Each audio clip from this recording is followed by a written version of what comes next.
The chains clinked softly as the guards dragged him into the grand hall, his boots scraping the polished stone floor. He was bloodied, bruised, but still standing tall, shoulders square, jaw clenched. The aliens expected him to be broken by now. Most men were after weeks in the pits, starved, beaten, reminded every day that humanity had no future except servitude. But this one still carried fire in his eyes. The governor noticed at the moment he was forced to his knees before her throne. She sat high, draped in silks dyed with alien pigments, symbols of her power shimmering faintly in the lamplight. Her posture was perfect, her expression unreadable, the kind of cold elegance that made men bow before they even reached her. She was the empire's human governor, chosen not for kindness, but for loyalty, for the ruthless efficiency with which she had crushed dissent in the colony. People feared her name more than they feared the alien patrols themselves. Yet when her gaze fell on the prisoner, something shifted. His head was bowed by force, but his spirit wasn't. His muscles were tense, his breath steady. He did not cower, and when the guards pressed him lower, trying to smash his forehead against the ground, he fought back with the only thing left to him, his eyes. He raised them, locking on hers. She was used to seeing fear. She was used to seeing pleading, begging, despair. But not this, not defiance, not directed at her. The alien commander stepped forward, his voice a guttural growl that echoed across the chamber. This one is dangerous. His unit refused surrender. They fought until the last man. He would rather die than kneel. The governor's lips curved faintly, though no one could call it a smile. She rose from her throne, slow and deliberate, her heels clicking against the floor as she descended toward him. The chains rattled as the guards forced him to bow lower, but she lifted her hand, and at once they obeyed her silent command. The chamber went quiet. She studied him, circling him like a predator circling prey. He smelled of blood and sweat and dirt, but beneath it, she could sense something else, pride. Pride that hadn't been stripped from him despite everything. She bent closer, her breath brushing his ear as she spoke softly. Only for him. They say you are unbreakable. His jaw tightened, but he didn't speak. Silence was his rebellion. She tilted her head, her fingers grazing the chain that bound his wrists. We will see. The guards forced him to stand, dragging him to the low steps at the base of her throne. She returned to her seat, leaning back against the carved stone, her eyes never leaving him. The meaning was clear. He was hers now. Property, a slave for the governor. The hall emptied, leaving only them, the quiet crackle of torches filling the silence. He remained on his knees, hands bound, refusing to look away. You will serve, she said at last, her voice cool, regal, heavy with command. He shook his head once, slowly, defiantly. I don't serve traitors. The words cut through the silence like a blade. Her fingers clenched on the armrest of her throne. No one spoke to her like that. No one dared. But instead of ordering his execution, instead of calling the guards back in, she leaned forward, her eyes narrowing. You think me a traitor because I wear their crown. You think me their puppet. His voice was low, rough with exhaustion, but steady. You are. The air between them crackled with something unspoken. For the first time in years, someone had dared to strip her title away with nothing but words. She should have hated him for it, but instead she felt unsettled. His fire was dangerous. It could burn her. And yet, a spark deep inside whispered it could also free her. She rose again, descending the steps, standing directly over him. He lifted his chin, daring her to strike, to prove she was the monster he believed her to be. But she didn't. She only reached down, her fingers brushing his jawline, tilting his face upward. The contact sent a strange tremor through her, one she hadn't expected. You will learn, she whispered. All men do. But even as she said it, doubt coiled in her chest. She had broken dozens before him, made them kneel, made them kiss her hand, made them forget the fire they once carried. Yet with this man, even bound in chains, even kneeling at her feet, she wasn't sure if she could. That night, she had him moved to her private quarters, not the dungeons. The aliens had given her free rein, The human prisoners were hers to use, to tame, to discard. But as she watched him brought in, shackled and bruised, refusing to bow his head, she realized this was no ordinary prisoner. When the guards left, the room heavy with silence, she approached him again. He stood rigid, tall despite the chains, his chest rising with steady defiance. "You will eat when I allow it. You will sleep when I permit it. You will obey me." Her voice was sharp, rehearsed, the words of power she had spoken to many before. But he didn't flinch. He didn't kneel lower. He only said, "I'd rather starve on my feet than feast on my knees." Her breath caught, though her face betrayed nothing. He had no idea the danger he was in, or perhaps he did, and he simply didn't care. That was worse. She turned sharply, walking toward the window where the alien city glowed in the distance, their towers cutting into the night sky. Her reflection shimmered faintly against the glass, her crown glinting in the torchlight. She had everything: power, wealth, fear. So why did she feel empty under the weight of his gaze? Behind her, the chains rattled as he shifted, refusing to be silent. His voice, hoarse but steady, cut into her thoughts. "They think you rule us, but you don't. You kneel too. Only your chains are invisible." Her hands curled into fists at her sides. She should have turned, should have struck him, should have reminded him of his place. But instead, her throat tightened, her silence betraying more than words ever could. She didn't dismiss him that night. She didn't send him back to the dungeons. Instead, she left him standing there, shackled but unbroken, his presence haunting her long after she closed the chamber doors. And for the first time in years, as she lay in her bed under silks and alien banners, the governor dreamed not of power, but of freedom. The chamber was silent except for the faint hum of alien generators hidden deep in the stone walls. She sat upon the carved throne that had been given to her by her masters, a symbol of authority she wore like a mask. Around her, the banners of the alien empire hung heavy, casting shadows across the polished floor. And at the center of that floor knelt the man who refused to kneel in spirit, no matter how much he bent his body. He was hers, by decree, by law, by chain. Yet she could feel the invisible weight of his defiance pressing against her more than any chain could bind him. He did everything she commanded. He cleaned the weapons left behind after inspections, carried messages between the outposts, served her meals in silence. He never faltered, but it was the silence that disturbed her. The others, those before him, had begged, had groveled, had whispered mistress with trembling lips. He did not. His voice carried the edge of stone. When she demanded the word, he gave her nothing but a steady gaze, his dark eyes unflinching. She had the power to end his life with a single word to the guards, and still he denied her the satisfaction of breaking. At first, she thought it anger. She told herself it was fury that burned her when his gaze lingered too long, when he obeyed with precision but not with fear. Anger, because he treated her throne like a cage rather than a crown. Anger, because he looked at her not as his master, but as another prisoner wrapped in finer chains. Yet when she returned to her bedchamber at night, alone beneath the alien silk, she would close her eyes and see his face. She would hear the echo of his silence and wonder why it left her restless. The alien governors had chosen her because of her loyalty, or so they believed. They gave her power, a crown of ash and iron, and told her she was above her own kind. They whispered that her humanity was a weakness to be shed, that she must act as their hand. And she had.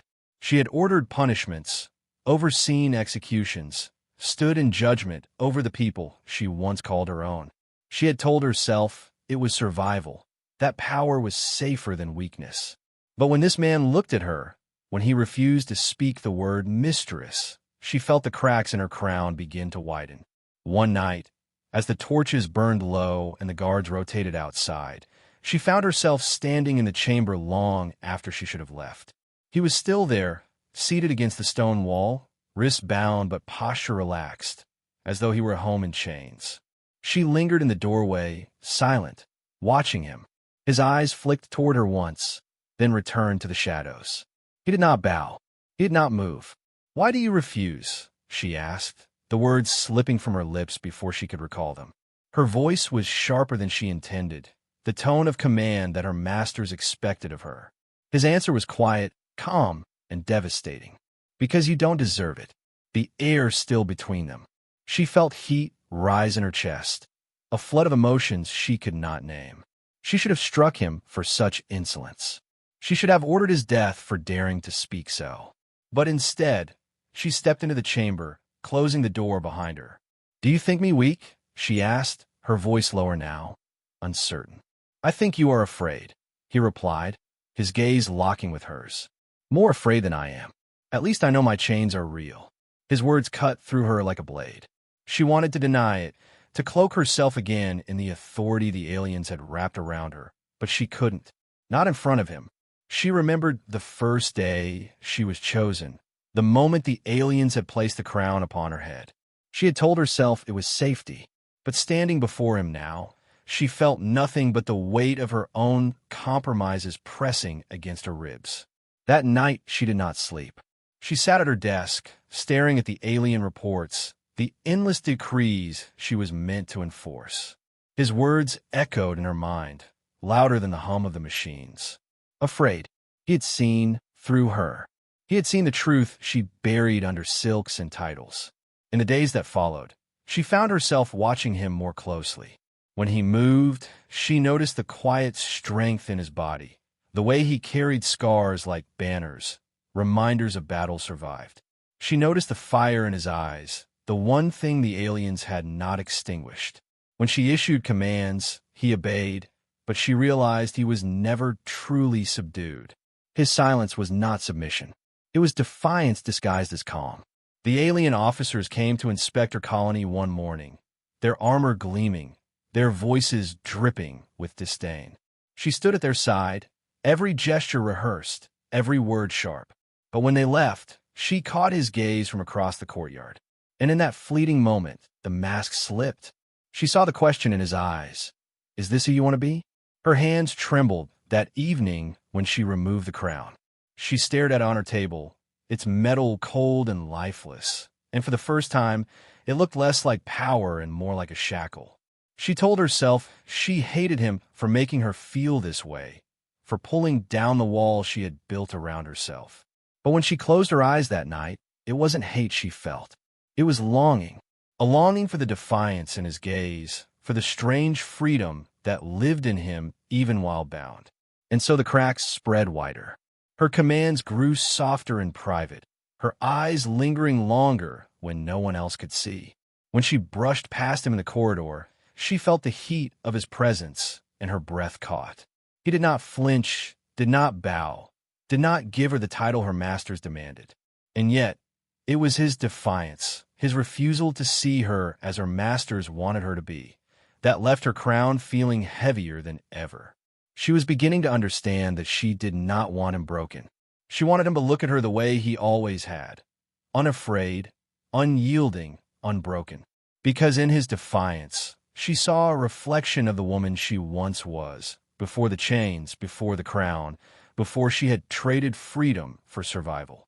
And for the first time since she had been raised above her people, she wondered which side she truly belonged to. Under the cloak of night, when the palace's torches had burned low and the murmurs of servants had faded to silence, she found herself wandering the gilded halls with restless steps. The Empress of 1,000 worlds, ruler of fleets and enforcer of law, could command armies with a single glance. Yet she could not command the emptiness gnawing inside her. Every night her chambers felt colder, her throne heavier, her crown sharper against her brow. It was in those hours of quiet isolation that her thoughts betrayed her, always drifting back to him. The human, her possession, her prisoner. He was meant to be nothing but a spoil of war, a reminder of her conquest over the last human uprising. Instead, he had become a presence she could not shake. She told herself she checked on him out of duty, to ensure he remained broken and obedient. But each time she crossed the threshold of his quarters, she felt something slip inside her, an ache she did not recognize. He would not kneel. He would not bow. And though she could force chains upon his wrists, she could not bend his gaze. His eyes burned at her, as though she were not a queen, but merely a woman with a fragile mask. One night, loneliness cut too deep. The vast bed in her chamber felt like an endless field of emptiness, and her breath shivered in her chest. She rose, casting aside the silks of state, and walked barefoot down the hidden passage that led not to the war rooms or her council chamber, but to him. He sat upright when she entered, though he had no right to expect her at such an hour. His posture was sharp, his expression unyielding, but his eyes held no fear. They met hers as though daring her to admit why she had come. She told herself it was control. She touched his face as one would handle property, tracing the sharp line of his jaw with cold fingers. She leaned close, whispering that he belonged to her, that his body and his defiance were hers to crush. But when her lips brushed his, it was not command that lingered. It was hunger. His kiss did not yield. It did not submit. It burned. Her breath caught, her body betraying her words, and when he pulled her closer, her heart slammed against her ribs with a ferocity she had long forgotten. She pressed into him as though she could drown the emptiness and heat, as though desire might silence the voice inside that whispered she was losing herself. She broke away first, her breathing ragged, her crown of steel and authority slipping in the shadow of that moment. But she did not leave. She stayed, lowering herself into the fragile space beside him. Her silks tangled with his rough garments, her hand lingering against his chest where his heart beat steady, human, defiant. She tried to tell herself it was an indulgence, a secret game, a ruler taking what she pleased. But with every kiss, with every stolen touch, it felt less like possession and more like surrender. He did not call her mistress. He never would. But in the darkness, when her lips trembled against his and her body sought the warmth of his, she realized she no longer wanted him to. The title would taste hollow. What she craved was something she had not dared speak of since her rise to power: connection. Nights blurred into one another, fire consuming the edges of her carefully built armor. She came to him again and again, always under the guise of control, always pretending she had power in those moments. Yet each embrace stripped another layer away, until she felt herself naked in more ways than one. He saw her, not the empress, not the conqueror, but the woman beneath. And she hated how much she longed for that gaze, how much it unraveled her. But the throne was not blind. Whispers began to stir among her court. Servants noticed her absence. Advisors exchanged knowing looks. She felt the weight of suspicion pressing close, and yet she could not stop. She told herself she would end it tomorrow, that this night would be the last. But each time she slipped into his chamber, she knew she was already lost. And so she burned, caught between empire and desire, rebellion and intimacy. In his arms she found fire, but in that fire she also found chains, the terrifying realization that the human she had claimed was slowly claiming her in return. The night her world shattered did not begin with the crash of steel or the roar of rebellion. It began with silence. A silence too heavy, too sharp, the kind that carried intent. She had left his chamber only hours before, her lips still raw from his defiance, her pulse still caught in the echo of his touch. She told herself it would be the last time, that she would sever the thread before anyone saw it shine. But when she entered the throne hall that morning, the air was wrong. Her council stood stiff, their scaled faces unreadable, their golden armor gleaming brighter than usual. At the foot of her throne, he knelt. No, not knelt, forced down. Shackles bit into his wrists, his body bloodied from a punishment she had not ordered. The sight slammed into her chest, and for one wild second she forgot how to breathe. "Your possession has been inspected," one advisor hissed, his voice cutting the chamber like a blade. "And found compromised." She wanted to deny, to feign ignorance, but their eyes told her it was useless. They had seen her absences, counted her steps, traced her whispers. They knew. Her shame was painted across their stares, and his defiance, his stubborn refusal to break, was proof enough. They beat him where she could see, not clean blows meant to end suffering, but cruel lashes meant to send a message. Each strike tore into him, but each one tore into her as well, and she realized, too late, that she was not as untouchable as she had believed. The throne had never been hers. It had only ever been theirs. She had been a jewel, a puppet, a crowned figurehead dancing on chains disguised as power. When she tried to speak, to command them to stop, her words were drowned in laughter. An empress who shares her bed with cattle, one sneered. An empress who thinks she rules when she is ruled. Another tore the crown from her head and dropped it at her feet like refuse. The chamber spun as she stared down at the twisted symbol, its weight suddenly meaningless. They stripped her of privilege in quiet, suffocating ways. Her advisors reassigned commands, citing her unreliability. Her guards now watched her with the same sharpness they once reserved for assassins. The grand chambers of state that had once echoed with her decrees now felt like prisons with gilded walls. She was no longer queen, merely a figure tolerated, a reminder of what disobedience cost. But it was him she thought of most. His blood stained the marble where they had left him crumpled, his breath shallow, his eyes half-closed yet burning still with that unbearable defiance. She rushed to him when the court dismissed, her hands trembling as they touched his broken form. He should have pushed her away, cursed her for the pain she had brought upon him. But he looked at her and saw her chains. "They own you," he rasped, his voice cracked but unyielding. "Just like they think they own me." Her throat tightened. She had never wanted to believe it, never wanted to see that her crown was a shackle, that her empire was a cage. But now, watching him bleed, because of her, she could no longer lie to herself. Her power had been nothing but borrowed illusion, a leash hidden beneath jewels. For the first time, she felt truly bound, not by duty, not by empire, but by the simple truth that her fate was tethered to his. If he broke, she would break. If he died, she would already be gone. That night, she sat in the darkness of her chamber, the crown lying abandoned at her feet, her hands still stained with his blood. Her advisors thought they had crushed her spirit, reduced her to silence. But something different burned inside her now. The chains had been revealed for what they were, and once seen, they could not be unseen. The Empire had punished them both to remind her of her place. Instead, they had taught her something far more dangerous. She had never truly been free. But freedom, once imagined, cannot be forgotten. And in the broken man they tried to destroy, she found the spark that would not die. The night of their escape was lit not by stars, but by the burning watchtowers of the colony.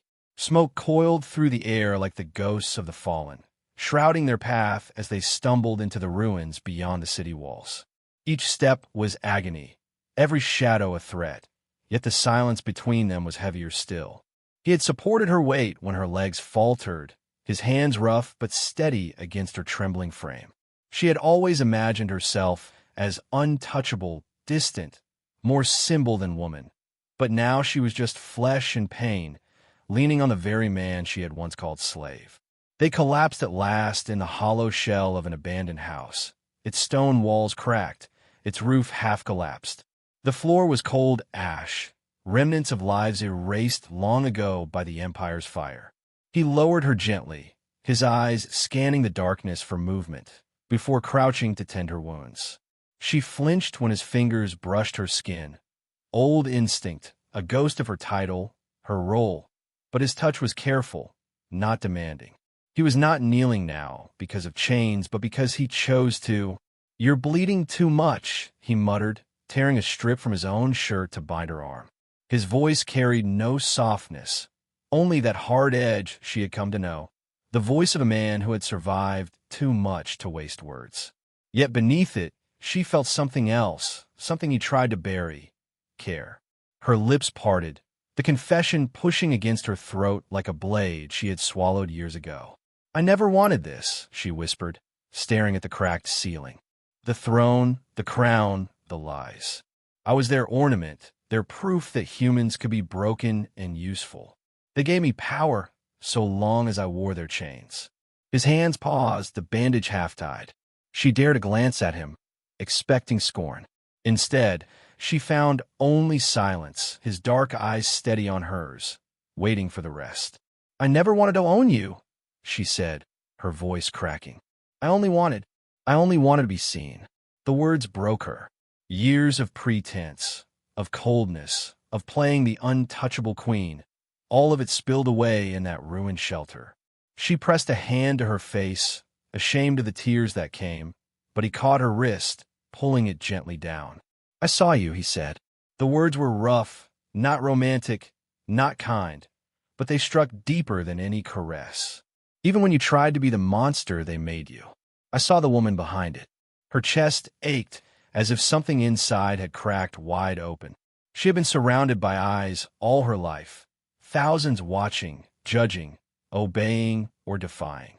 Yet never had she felt seen until now, kneeling in ash with the man she was supposed to own. His thumb brushed blood from her cheek, and suddenly her tears didn't feel like weakness. They felt like release. When she leaned into him, burying her face against his chest, he didn't push her away. His arms closed around her, steady, warm, grounding her in a way no crown ever had. For a long while they stayed like that, the silence no longer suffocating but fragile, sacred. Outside, the empire still hunted them. Inside, she felt human for the first time in years. "You should hate me," she murmured, voice muffled against him. "I did," he admitted, his breath rough in her hair. "But hate fades. What doesn't fade is truth. And the truth is, we're both theirs, chained in different ways, until we break them." Her heart twisted at the certainty in his voice, at the fire she had once mistaken for defiance alone. It was more than rebellion. It was survival, hope, love disguised as fury. She pulled back just enough to meet his gaze, her hand trembling against his chest. "I don't want to be their puppet anymore," she said. "I want to be yours." The words stunned even her, but she didn't take them back. His eyes widened, not in triumph, but in something raw, unguarded. Slowly, as though the world might shatter, he lowered his forehead to hers. The warmth of his breath mingled with hers, and for the first time, chains felt like ash, already burning away. Outside, the ruins whispered of loss. Inside, in his arms, she found something worth living for. The nights in the ruins grew colder, but he burned hotter. At first, she thought it was fever, the aftershock of beatings and deprivation, but soon it became undeniable. His skin glowed faintly in the dark, veins lit like molten rivers, heat rolling off him in waves. Sometimes the glow was steady, other times it pulsed with his heartbeat, making the shadows in the ruins flicker like a dying campfire. He tried to hide it, to grit his teeth and act as though nothing was wrong. But she saw the strain in his jaw, the tremor in his hands, the way his breath grew ragged as though every moment was a war inside his body. The experiments done on him by their alien masters were whispered rumors even before he belonged to her. Humans taken into their labs rarely returned, and those who did were no longer fully human. Now she saw the truth etched into his flesh, energy meant to destroy him, tearing at his muscles and bones, threatening to rip him apart from within. She should have recoiled. He was dangerous, unstable, a weapon waiting to explode. But instead, she moved closer. One night, when the pain bent him double, his hands clawing the dirt, she reached for him. He tried to push her away, fire dancing across his skin, but she didn't flinch. Her palms pressed to his shoulders, her body steadying his shaking frame. "You'll burn," he gasped, his voice breaking. "Then let me burn with you," she whispered, and the words came not from duty, not from defiance, but from something deeper, something raw. The heat surged at her touch, and for a heartbeat she thought it would consume them both. But then it changed. The wild, violent pulses of energy steadied, drawn into rhythm with her breath, her heartbeat. His body shuddered, the glow softening, as though her presence reshaped the chaos into something whole. He looked up at her, sweat glistening on his brow, fire still burning in his eyes, but no longer wild. Tamed, anchored, alive. "You," he breathed, his forehead pressing against hers. "It's you. You're holding me together." Tears stung her eyes, not from fear, but from the weight of what he said. For so long she had been the cage, the hand that held chains. Now she was the anchor, the tether that kept him human when everything else tried to rip it away. And in his arms, she felt something she had never known: freedom. That night, their bond deepened beyond chains, beyond rebellion. When his lips found hers, it was not the kiss of a master claiming, nor a slave submitting. It was fire bound to flesh, equal and desperate, a collision of pain and love and survival.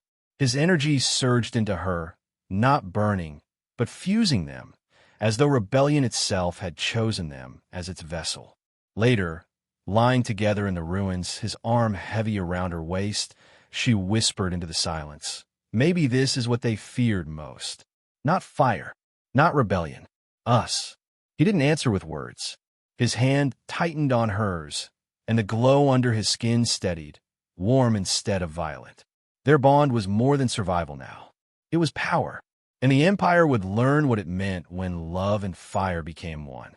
The rumors began as whispers carried between trembling lips in the alleys of broken colonies. Whispers the aliens tried to crush, but could not silence. A governor, one of their chosen human faces of authority, had turned against them. A slave, tortured and branded, had risen not in chains but in fire.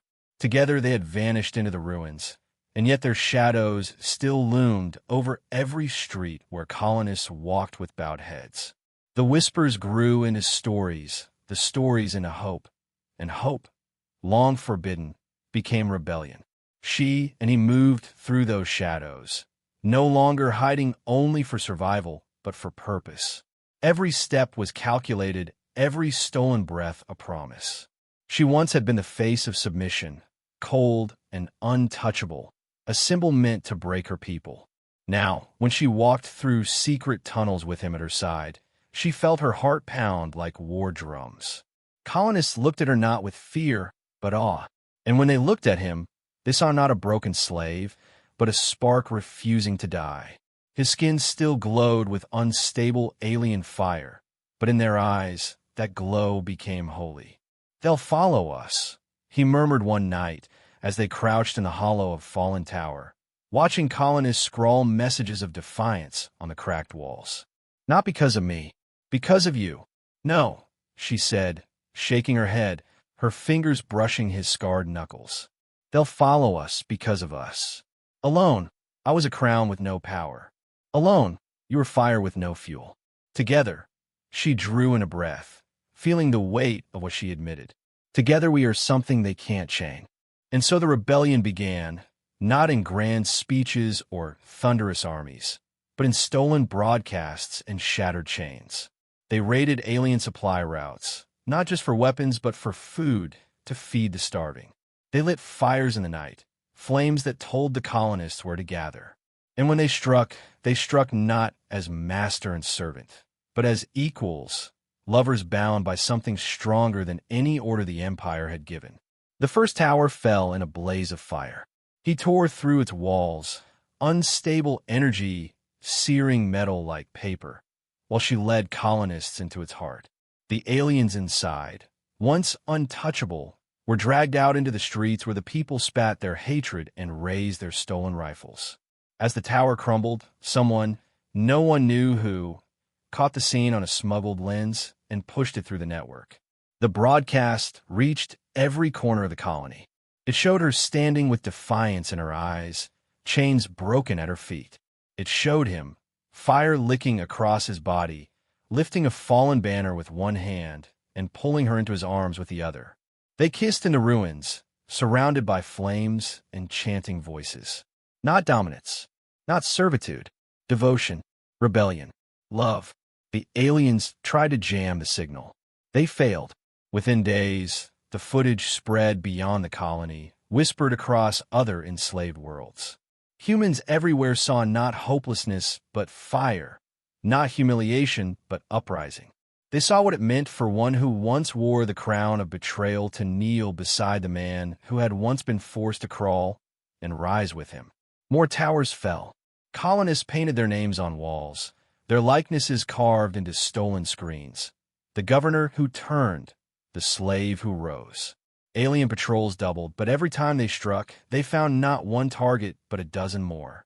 Hope was multiplying faster than their boots could crush it. She watched him grow fiercer with every battle, the fire inside him blazing brighter. And yet when his body threatened to break apart, it was her touch that steadied him. She kissed him in the shadows of ruins, whispered strength into his ear when he faltered. And when he looked at her, when he cupped her face with his fire-scarred hand, she knew she had been right. Together, they were something no empire could contain. One night, as they prepared for their boldest strike yet, seizing the central broadcast tower of the colony, he paused, watching her fasten the straps of stolen armor. "They'll see us," he said softly. "Not just the people, the empire, the galaxy." She met his gaze, her heart steady. "Then let them see. Let them see what chains could not destroy. Let them see what love looks like when it refuses to kneel." The next day, the tower burned. Their faces blazed across every stolen screen. Two lovers in the heart of rebellion, fire and devotion woven together, standing hand in hand atop the ruins of alien authority. And in that moment, the rebellion was no longer whispers. It was a roar that could not be silenced. The battlefield lay quiet at last, though the silence was not peace but the heavy stillness after thunder. The alien banners that once hung over the colony were torn, their towers broken, their patrols driven into shadows or ash. Smoke still drifted over the ruins, glowing faintly with the fire he carried within him. But for the first time in memory, the colonists walked with their heads lifted. The sound of their voices filled the streets, songs, chants, weeping laughter that carried like victory itself. In the heart of those ruins, where once she had sat as a governor crowned by alien masters, she now stood without armor, without chains, her breath ragged, her body trembling. She looked at him, the man who had been forced to kneel at her feet, the man who now burned brighter than any banner, his fire steady only because of her love. And then, slowly, she dropped to her knees. The crowd gasped.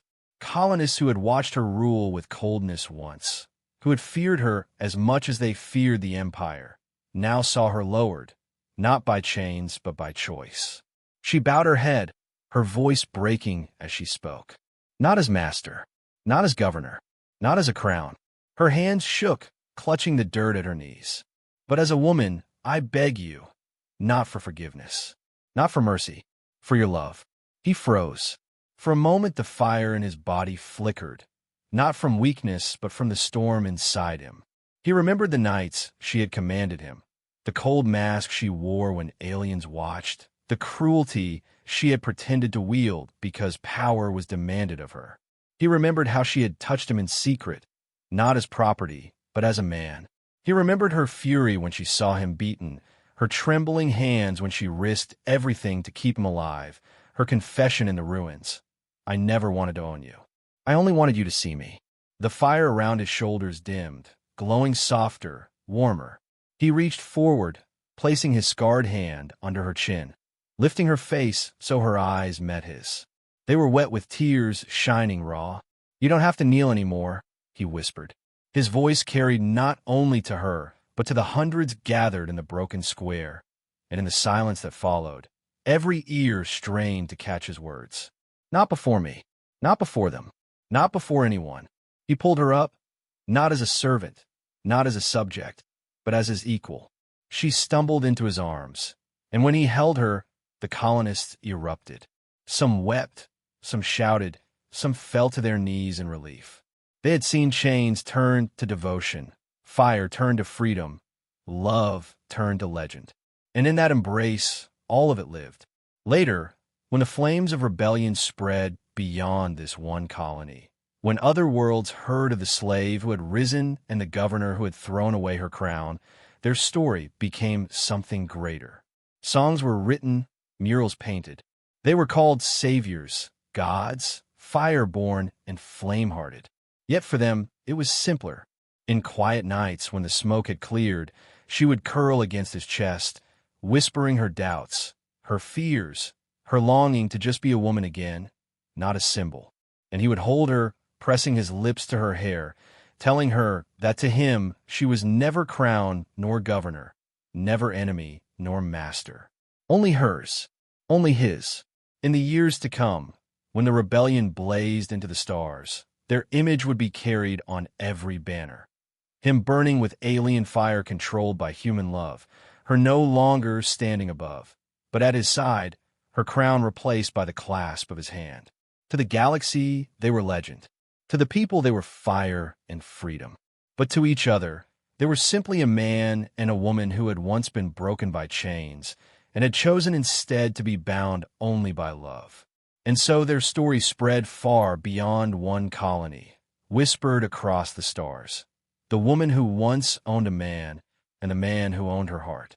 The fire they lit together would never die.